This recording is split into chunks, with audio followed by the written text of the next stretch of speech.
Hi, and welcome to The Art of Listening. In this lecture, we're going to focus on one of the most central aspects of negotiation. Let's be clear.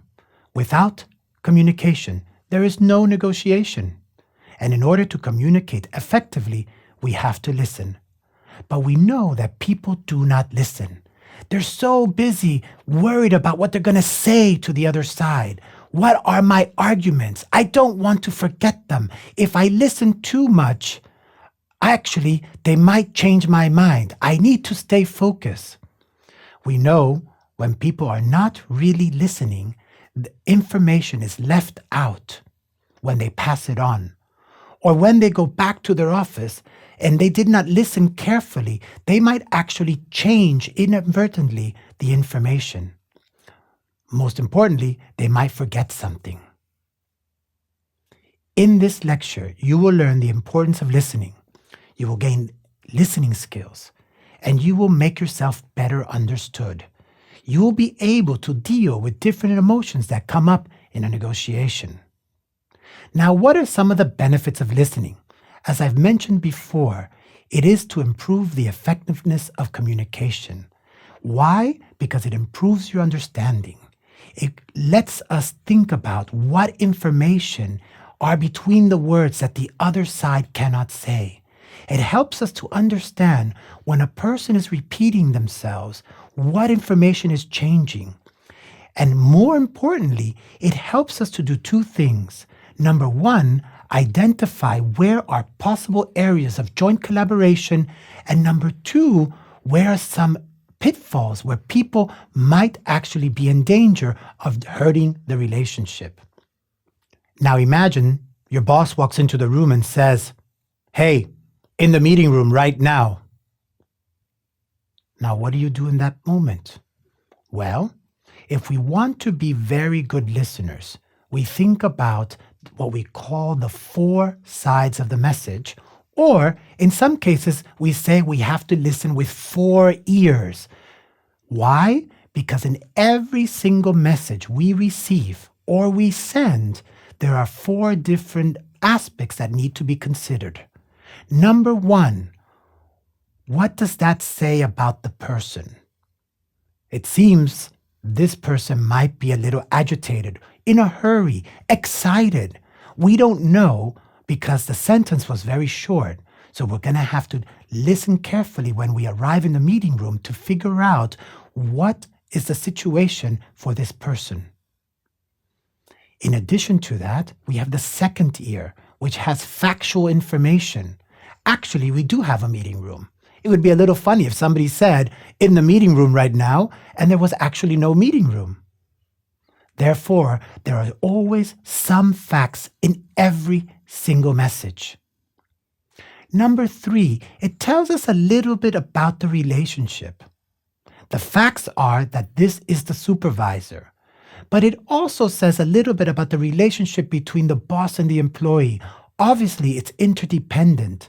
It's positive. It's important because the person is saying, "I need you right now." And lastly, with the fourth and final ear, we're looking at what we call the appeal. This person is saying, "Hey, I need you. Please help me and do it quickly." Now, you might be thinking, "I didn't hear that in the message. I heard something completely different." Exactly. This is why you should be listening carefully and not rear your head and say, "Oh, he's always so excited or angry." Don't make any assumptions about what this person actually said. Get up, go to the meeting room, and open yourself up to listening. How do we improve our listening skills? Well, first of all, we want to recognize the other side by asking clarifying questions. We want to move away from having arguments to having dialogue. We want to refrain from criticizing or using cliches that are only going to get us into a conflict spiral and distort the messaging. We want to resist the urge to putting down the other side. We want to make sure that we acknowledge the situation exactly how it is. So here are a few tips that you can do.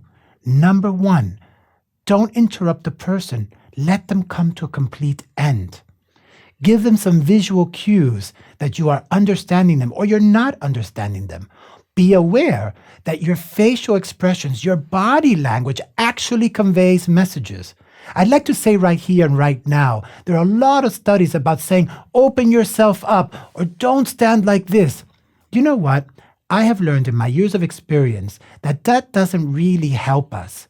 What is important is for you to be aware of the signals you are sending and how they're arriving at the other side.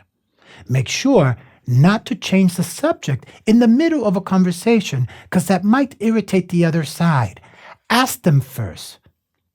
I know it's very difficult, but number 4, try to resist rehearsing your next argument. I have learned in my experience that people actually will remember things when they are necessary. Avoid trying to teach or lecture the other side. And finally, number 6, don't give advice to people without them asking for it. Focus on your own interests and your own communication. I'd like to now turn to 4 different techniques which have been tried and tested throughout the last few years, and best practices say these will help us improve our listening skills. Number 1, we have what's called active listening. Active listening is simple, old-fashioned listening, being attentive, not judgmental, and not interrupting, but at the same time summarizing what we heard to make sure that we understood what was being said. Asking clarifying questions. The what? Tell me a little bit more about what you mean. I'd like to understand you. How did you arrive at that situation? Help the person move from, I cannot give it to you, to saying something like, it's difficult to part with because I've been with it for 20 years. By asking open questions, you will arrive at a bigger and more deeper meaning of the understandings behind the communication. The next technique is called empathy. This is a form of active listening at a deeper level. It involves trying to understand what the person cannot say. They cannot bring themselves to saying it. They can just say, you will not get away with that. Or they will say something like, you will not take this away from me. You will not survive without my successful contribution in this project. What the person is trying to say in these different formats is, I want to be part of that project. I can be useful. I can serve a positive contribution. Deep listening requires us to actually put our perceptions and assumptions aside and look into the emotional understanding of the person and help them to recognize what they're unable to verbalize. A third technique we have is called looping. That's right, looping. We listen to what the person said to us. Once it arrives at us, we process it in our brain and we loop it back to them to make sure that we understood them. You must ask the other side, let me see if I understood you correctly. What is important to you are A, B, C. You do it shorter. You summarize what was said in maybe 1 or 2 sentences. And then you ask them, did I understand you? And they will say yes or no. If they say no, that means you are not actively listening and you need to go deeper into the conversation. If they say yes, they've given you the mandate to respond effectively. The fourth mechanism or technique that we have is called reframing. Somebody will say to you, I will not work without a contract. I hate working mornings. You're shutting me out. I will never give it to you. Well, these are very confrontational, very aggressive statements. We can choose to respond by raising walls and shutting ourselves out, or we can change the conceptual and emotional understanding by reframing these sentences into a much more positive experience. Tell me what I can do to give you more security in the absence of a contract. If I understood you correctly, you are more efficient in the afternoon than in the mornings. Or, hey, you want to be part of this project.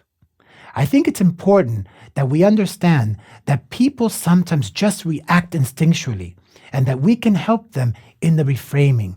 You will find that quite often when you positively reframe, people respond in kind with positive words. So at this point, you might be asking yourselves, well, I want to improve my skills, but I really don't know how I can make myself better understood. Well, here are 5 simple ways you can do that. They're very simple. Number 1, nobody likes chaotic communication. Make sure you focus your comments. Number 2, in addition to focusing your comments in a logical way, try to stay on the subject until it is complete. Number 3, quite often we feel we need to repeat ourselves to get the message across, but we know that most people already hear it the first time. Number 4, structure your response so that you have the right priorities, so that when you're done, you have managed to cover all of the points you wanted to cover. And lastly, and most importantly, don't stop halfway in your thought.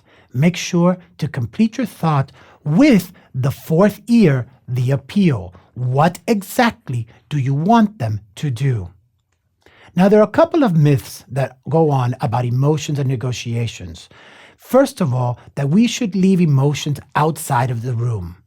We have to stay rational. We need to stay focused on interest and be problem-oriented. Well, what we know is that positive feelings strengthen communication and strengthen agreement. Interests are connected to our emotions. Bad feelings block progress. Good relationships support progress, and emotions escalate conflicts. Therefore, it's important to understand how emotions impact our negotiation and might inadvertently escalate a conflict.